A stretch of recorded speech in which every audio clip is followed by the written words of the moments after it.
डिकाला wild life series के episode 6 में आप सबका स्वागत है। ये एपिसोड हम डेडिकेट करना चाहते हैं अपने एक और सब्सक्राइबर को, जिनका नाम है सौम्यजीत सेन। सौम्यजीत हमारे साथ 2021 से जुड़े हैं और हमेशा हमारी सारी वीडियोस को बहुत प्यार दिया है। ये एपिसोड शुरू करने से पहले आपसे 2 निवेदन हैं।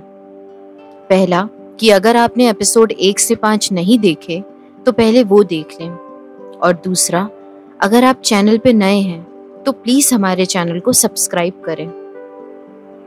हमारे चैनल पे 1000 से ज्यादा वीडियोस हैं और हर वीडियो बनाने में बहुत सारा समय, पैसा और मेहनत लगती है। तो ये वीडियोस बनाते रहने के लिए हमें आपका सपोर्ट चाहिए होगा। तो शुरू करते हैं एपिसोड नंबर 6।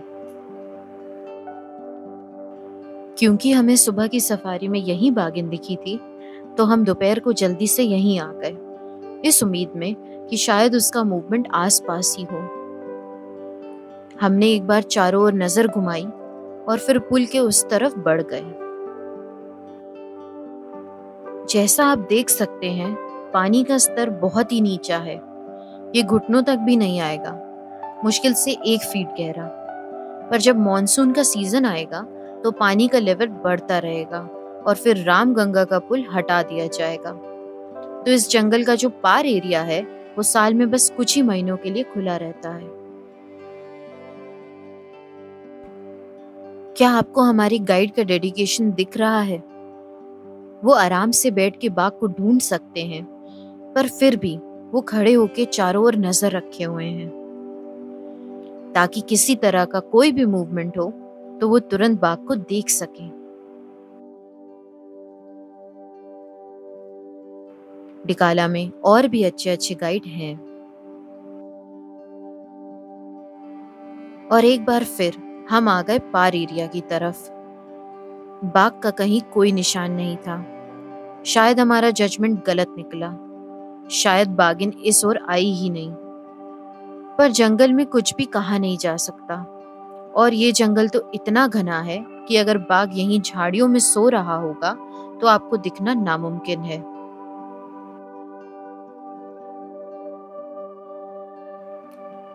जब तक बाघ उठ के चलेगा नहीं, बाकी जानवर को दिखेगा नहीं, तब तक ना अलार्म कॉल सुनाई देंगे और ना ही पगमार्क दिखाई देंगे।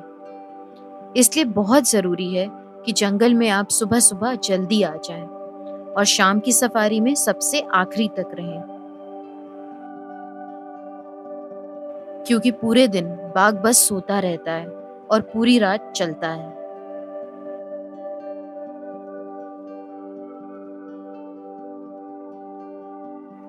अगले 15 मिनट में बहुत सी गाड़ियां वहां आ गई, क्योंकि सबको पता था कि सुबह बागिन इसी तरफ आई थी। उन सबको लगा कि अगर बाघ को देखने का मौका कहीं पे है तो वो यही है। ऐसे समय पे गाइड और ड्राइवर भी बातें करते हैं कि बाघ को कैसे ढूंढा जाए। ये सब एक दूसरे की मदद करते हैं, क्योंकि इनका फायदा इसी में है कि ज्यादा से ज्यादा लोगों को बाघ दिखे और हर साल लाखों लोग इस नेशनल पार्क आए।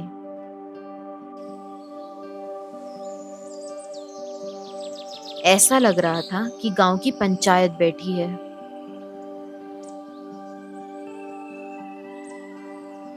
जहां कमेटी के सारे सदस्य और गांव वाले आए हैं और अपनी समस्याएं डिस्कस कर रहे हैं। इन गाइड ड्राइवर की बातें सुनने में बहुत अच्छा लगता है। एक तो इनके तजुर्बे और इनकी नॉलेज का पता लगता है, और दूसरा, इनकी बातें फिल्टर लगा के नहीं होती। वो अपनी लोकल भाषा में बात करते हैं और एकदम वही बोलते हैं जो दिल में आता है, और इससे इनकी बातें और भी दिलचस्प हो जाती हैं, क्योंकि दिल से कही गई बातें हमेशा लिखी हुई स्क्रिप्ट से बेहतर होती हैं।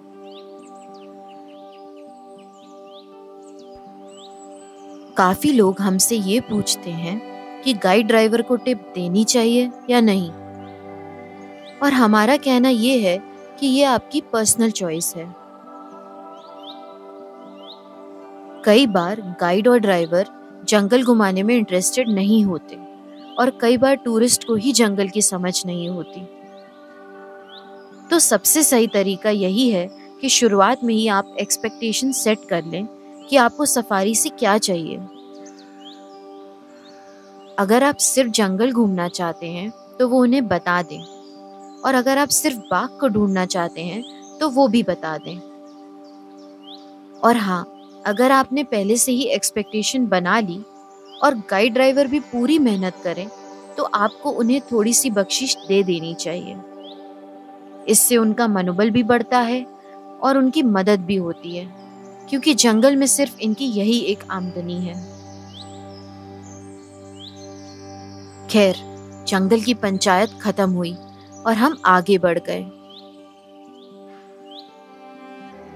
और अब हम आपको कुछ दिलचस्प कहानियां बताएंगे टिकाला की। जैसा कि हमने पहले भी कहा है कि कैंपस के अंदर चित्तल हिरन का आना कोई बड़ी बात नहीं है। आपने तीसरे एपिसोड में देखा ही होगा कि कैसे हम जब सुबह उठे तो चित्तल हिरन हमारे कमरे के बाहर ही खड़ा था। वैसे तो बाघ को कैंपस में आने में कोई दिलचस्पी नहीं है, पर इसका मतलब ये बिल्कुल नहीं है कि आपको रात को कैंपस में अकेले घूमना चाहिए। और इसके कई कारण हैं। पहला, जो बड़ी उम्र के बाघ हैं वो अंदर नहीं आएंगे क्योंकि वो इंसानों से दूर रहना चाहते हैं, लेकिन जो सब अडल्ट होते हैं वो हिरन का पीछा कर अंदर आ सकते हैं।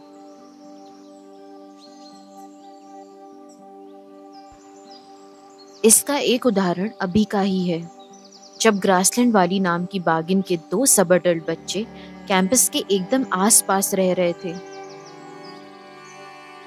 यहाँ तक कि हमारे यहाँ आने के 1 हफ्ता पहले ही कई टूरिस्ट को वो कैंपस के सामने हिरन का शिकार करते हुए दिखे। और इसके अलावा कई गेस्ट को तो बाघ की दहाड़ भी अपने कमरे से सुनाई दी थी,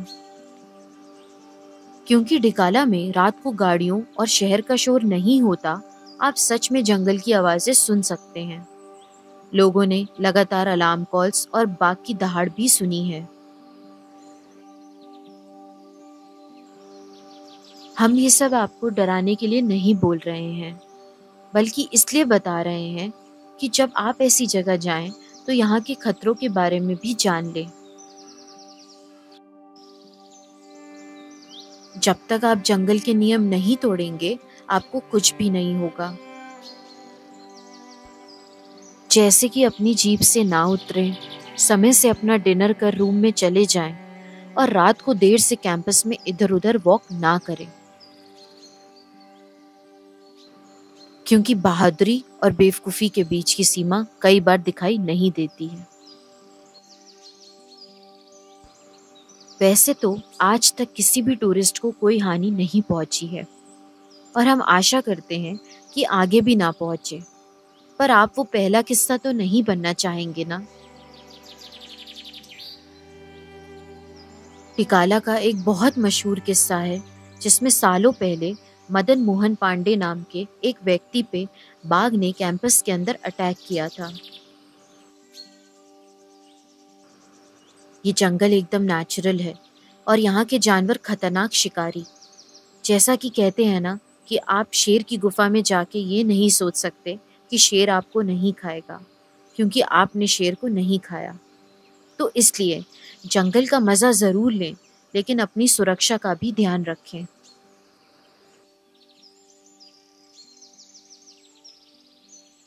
हम मेन रोड पे वापस आ गए, पर बाघ की कोई खबर नहीं थी। 2 दिन में कुल 4 सफारी में हम जंगल में लगभग 16 घंटे तक घूमते हैं,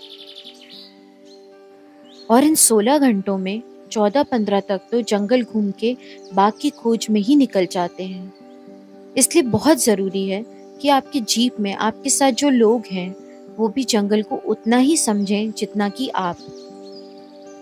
यहाँ जिम कॉर्बेट में आप पूरी जीप बुक कर सकते हैं, पर कुछ नेशनल पार्क्स में ऐसा भी है जहाँ आप सिर्फ 1 या 2 सीट बुक कर सकते हैं। ऐसे में आपका एक्सपीरियंस आपकी जीप के बाकी गेस्ट पे भी निर्भर करता है। अगर वो शांत नहीं रहेंगे और जंगल में पेशेंस नहीं रखेंगे तो आपका भी सफारी एक्सपीरियंस खराब हो सकता है। इसलिए हमारी कोशिश यही है कि हम जंगल को पसंद करने वाले लोगों को एक ही प्लेटफॉर्म पे ले आएं। और इसलिए सुन के बहुत अच्छा लगता है कि कई लोगों ने हमारे प्लेटफॉर्म को यूज कर अच्छे अच्छे दोस्त बनाए हैं, जिनके साथ वो भारत के जंगलों का आनंद उठा रहे हैं। सफारी के 3 घंटे पूरे हो चुके थे और अंधेरा होने लगा था। यहाँ वहां से थोड़े अलार्म कॉल्स आ रहे थे, पर किसी को भी साइटिंग नहीं हुई थी। हम भी बस इधर उधर इंतजार कर आप सबके लिए शॉट्स ले रहे थे। आने वाले समय में जब हम ऐसे जंगल ट्रिप्स पे जाएंगे तो हम बिहाइंड द सीन के वीडियो भी बनाएंगे, ताकि हम आपको भी दिखा सकें कि हम जंगल में बाघ को कैसे ढूंढते हैं। तो धीरे धीरे कैंटर रामनगर के लिए निकलने लगे। इधर उधर से जीप्स आने लगी और गाइड ड्राइवर आपस में कॉल कर पूछताछ करने लगे, पर किसी के पास कोई अच्छी खबर नहीं थी। कुछ देर बाद किसी ने अफवाह फैला दी कि बाघ घास में छुप के बैठा है।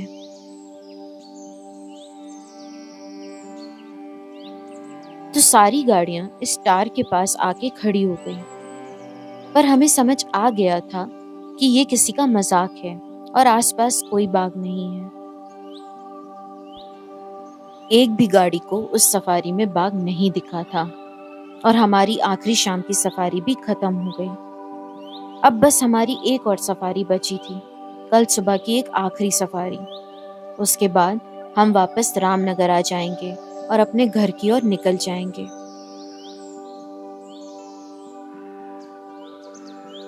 तो आज का पैकअप यही हुआ और एक आखिरी बार हम कैंपस में वापस आ गए, थके हुए शरीर और मन में एक आखिरी उम्मीद के साथ।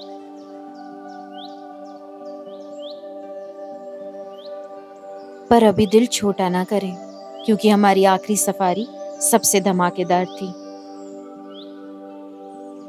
जब तक हम एपिसोड 7 पे काम करेंगे, हम आपसे कुछ फोटोज शेयर करना चाहते हैं जो हमने यहाँ पे ली थी। आशा है आपको ये शॉट्स पसंद आएंगे।